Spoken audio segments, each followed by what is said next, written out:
Good morning बच्चों, शांति कुंज online classes में आपका स्वागत है। तो बच्चों, आज हम पढ़ेंगे वर्षा, मेघ गर्जन तथा तड़ित यानी रेन, थंडर एंड लाइटनिंग। हमारा आज का चैप्टर है 14 और पेज नंबर है 100 यानी 100। वर्षा कहाँ से आती है? इस प्रश्न का उत्तर समझने के लिए हमें कुछ ऐसी प्रक्रियाओं को समझना होगा जो जल को गर्म करने या ठंडा होने पर होती हैं। जल की विभिन्न अवस्थाएं। तो आज हम जल की विभिन्न अवस्थाओं के बारे में पढ़ते हैं और इससे समझते हैं वर्षा कहाँ से आती है। आप जानते हैं कि पदार्थ तीन अवस्थाओं ठोस, द्रव और गैस में रह सकता है। जल सबसे सामान्य पदार्थ है जिसे आप अपने चारों ओर तीनों अवस्थाओं में देख सकते हैं, यानी ठोस में भी, द्रव में भी और गैसों में भी। जो जल आपको उपलब्ध है वो द्रव अवस्था में मिलता है। जल जब 100 डिग्री सेंटीग्रेड तक गर्म कर लिया जाता है तो ये गैस अवस्था में बदल जाता है, इसे ही भाप भी कहते हैं। जब किसी रेफ्रिजरेटर के शीतलक यानी फ्रीजर में ठंडा किया जाता है तो ये ठोस अवस्था में बदल जाता है, जिसे बर्फ कहते हैं। प्रकृति में जल ऊंचे पर्वतों पर ठोस अवस्था में हिम के रूप में मिलता है। पृथ्वी पर जल की अधिकांश मात्रा द्रव अवस्था में झीलों, नदियों, समुद्रों और सागरों में मिलती है। जल गैसीय अवस्था में हवा में उपस्थित जल वाष्प के रूप में मिलता है। तो बच्चों, ये तो आपने देखा ही होगा कि हम जब पर्वतों यानी पहाड़ों पे जाते हैं तो वहाँ पे हमें बर्फ़ मिलती है, जिसे हम हिम या स्नो कहते हैं। और हवा में हमें क्या मिलते हैं? गैसीय जो वाटर वेपर मिलती है, तो वो किस में मिलती है? हवा में मिलती है, जिसे जलवाष्प कहते हैं। अब है अवस्था परिवर्तन। एक अवस्था से दूसरी अवस्था में कैसे परिवर्तन होता है वो पढ़ते हैं। इन अवस्थाओं में अंतर परिवर्तन को समझने हेतु शीतलक से बर्फ का टुकड़ा लीजिए, यानी हम फ्रीजर से एक बर्फ का टुकड़ा लेंगे तथा कमरे में रख देंगे। कुछ समय पश्चात आप पाएंगे कि बर्फ पिघलकर पानी बन जाता है। ऐसा देखा होगा आपने कि बर्फ को हम जरा सी देर रखते हैं, वो पानी में बदल जाता है। अब इस पानी को एक कढ़ाई या बीकर में रखिए और गर्म करना शुरू कीजिए। पानी बर्फ बनकर उड़ने लगता है। ये भी आपने करके देखा होगा ना कि पानी को हमने ज़्यादा उबाल दिया तो वो उड़ जाता है, और हमने जितना पानी रखा था हमें उतना पानी नहीं मिलता है, क्योंकि उसकी भाप बन जाती है। अब भाप को ठंडा करने पर पुनः पानी बन जाता है। आपने देखा होगा किसी बर्तन में हम कुछ पकाते हैं और उसके ऊपर जो प्लेट रखते हैं तो उसके ऊपर पानी की कुछ बूंदें जमने लगती हैं, आ जाती हैं, तो वो क्या हो रहा है?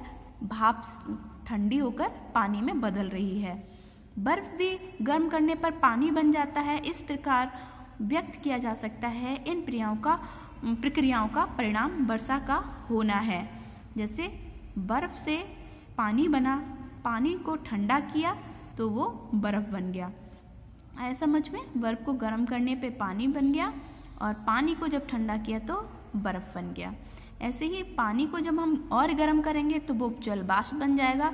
जलवाष्प को जब हम ठंडा करेंगे तो वो पानी बन जाएगा। चलो, बाष्पन तथा संघनन को अब हम समझते हैं, यानी एवोपरेशन और कंडेंसेशन को। एवोपरेशन का मतलब क्या होता है कि पानी को गर्म करने पे भाप बनना और भाप को ठंडा करने पे जल बनना। द्रव को इसके भाप में बदलने की प्रक्रिया बाष्पन कहलाती है। भाप को द्रव में बदलने की प्रक्रिया संघनन कहलाती है। दोनों में अंतर समझ में आ गया? जब हम भाप को ठंडा करते हैं तब वो द्रव बन जाती है, उसे संघनन कहते हैं। और जब द्रव को हम गर्म करते हैं तो वो क्या बन जाती है? भाप बन जाती है, उसे बाष्पन कहते हैं।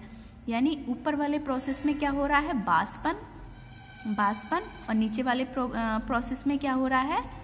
संघनन। जल के बाष्पन एवं संघनन की क्रियाएं पृथ्वी की सतह एवं वायुमंडल में बहुत बड़े पैमाने पर होती हैं। ये प्रक्रियाएं बादल के बनने तथा वर्षा होने में महत्वपूर्ण भूमिका निभाती हैं। इससे आपको ये पता चलेगा कि वर्षा कैसे होती है और बादल कैसे बनते हैं। चलो, इस क्रियाकलाप को पढ़ते हैं। ये देखना है कि क्या होता है जब जल को उबाला तथा ठंडा किया जाता है। एक केतली में थोड़ा जल लेकर उबालिए।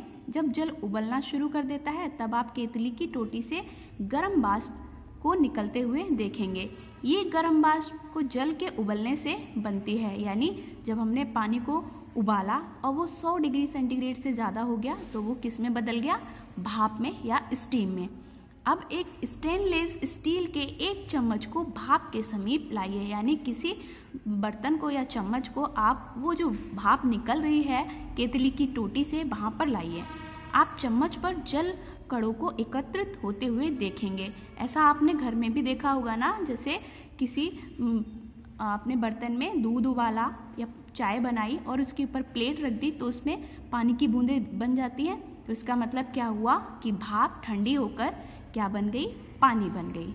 ओके, तो बच्चों यहाँ पे आपको समझ में आ गया होगा कि कैसे कंडेंसेशन और संघनन होता है और एवोपरेशन होता है, यानी बाष्पन होता है।